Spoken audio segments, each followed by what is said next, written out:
ನಮಸ್ಕಾರ ಸ್ನೇಹಿತರೆ. ಪ್ರತಿಯೊಂದು ಜೀವಿಯೂ ಹುಟ್ಟಿದ ಮೇಲೆ ಮುಂದೊಂದು ದಿನ ಸಾಯಲೇಬೇಕು.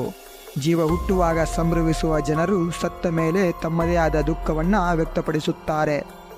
ನಮ್ಮ ಇತಿಹಾಸವನ್ನು ತೆಗೆದು ನೋಡಿದಾಗ ಒಬ್ಬ ವ್ಯಕ್ತಿ ಮರಣ ಹೇಗಾಯಿತು, ಎಲ್ಲಿ ಆಯಿತು ಎನ್ನುವುದೇ ತಿಳಿದಿಲ್ಲ. ಆ ವ್ಯಕ್ತಿ ಬೇರೆ ಯಾರೂ ಅಲ್ಲ, ನೇತಾಜಿ ಎಂದೇ ಪ್ರಸಿದ್ಧವಾಗಿರುವ ಸುಭಾಷ್ ಚಂದ್ರ ಬೋಸ್ರವರು. ಇನ್ನೂ ಯಾರು ಈ ವಿಡಿಯೋಗೆ ಲೈಕ್ ಮಾಡಿಲ್ಲ, ಹೋಗಿ ಲೈಕ್ ಮಾಡಿ ಹಾಗೂ ನಮ್ಮ ಕನ್ನಡ ಕ್ರಾಂತಿ ಚಾನಲನ್ನು ಸಬ್ಸ್ಕ್ರೈಬ್ ಮಾಡಿಕೊಳ್ಳಿ. ಸ್ನೇಹಿತರೆ, ಸುಭಾಷ್ ಚಂದ್ರ ಬೋಸ್ರವರು ಜನವರಿ 23, 1897ರಲ್ಲಿ ಜನಿಸಿದರು. ಭಾರತ ಸ್ವಾತಂತ್ರ್ಯ ಸಂಗ್ರಾಮದ ಪ್ರಮುಖ ಜನನಾಯಕರಲ್ಲಿ ಇವರು ಒಬ್ಬರು. ಸ್ವಾಮಿ ವಿವೇಕಾನಂದರ ವಿಚಾರಗಳಿಂದ ಪ್ರಭಾವಿತರಾದ ಇವರು ಭಾರತ ಸ್ವಾತಂತ್ರ್ಯ ಹೋರಾಟದಲ್ಲಿ ಅತ್ಯಂತ ಪ್ರಮುಖ ಪಾತ್ರ ವಹಿಸಿದರು.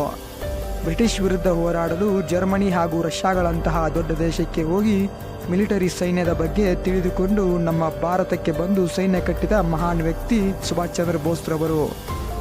ಶಿಸ್ತಿನ ಸಿಪಾಯಿಯಾಗಿದ್ದ ನಮ್ಮ ಸುಭಾಷ್ ಚಂದ್ರ ಬೋಸ್ರವರು ಯಾವಾಗಲೂ ಒಂದು ಮಾತನ್ನು ಹೇಳುತ್ತಿದ್ದರು. ಅದೇನೆಂದರೆ, ನೀವು ನಿಮ್ಮ ರಕ್ತ ಕೊಡಿ, ನಾನು ನಿಮಗೆ ಸ್ವತಂತ್ರ ತಂದು ಕೊಡುತ್ತೇನೆ. ಸ್ವಾತಂತ್ರ್ಯ ಎಂಬುದು ಯಾರು ಕೊಡುವಂತಹ ಸರಕಲ್ಲ, ಅದು ನಾವು ಪಡೆದುಕೊಳ್ಳಬೇಕಾದದ್ದು. ಜಪಾನ್ ಸರ್ಕಾರ ಬಿಡುಗಡೆ ಮಾಡಿದ ವರದಿಯ ಪ್ರಕಾರ 1945 ಆಗಸ್ಟ್ 18ರಂದು ತೈವಾನ್ನಲ್ಲಿ ಸಂಭವಿಸಿದ ವಿಮಾನ ಅಪಘಾತದಲ್ಲಿ ಸುಭಾಷ್ ಚಂದ್ರ ಬೋಸ್ರವರು ಮೃತಪಟ್ಟಿದ್ದಾರೆ ಎಂದು ತಿಳಿಸಿದರು. ಸುಭಾಷ್ ಚಂದ್ರ ಬೋಸ್ರವರ ಈ ವಿಡಿಯೋ ಇಷ್ಟವಾದರೆ ಒಂದು ಲೈಕ್ ಕೊಟ್ಟು ನಮ್ಮ ಕನ್ನಡ ಕ್ರಾಂತಿ ಚಾನಲನ್ನು ಸಬ್ಸ್ಕ್ರೈಬ್ ಮಾಡಿಕೊಳ್ಳಿ ಹಾಗೂ ನಮ್ಮ ಇನ್ಸ್ಟಾಗ್ರಾಮ್ ಮತ್ತು ಫೇಸ್ಬುಕ್ ಪೇಜ್ಗಳನ್ನು ಫಾಲೋ ಮಾಡಿ. ಧನ್ಯವಾದಗಳು ಸ್ನೇಹಿತರೆ.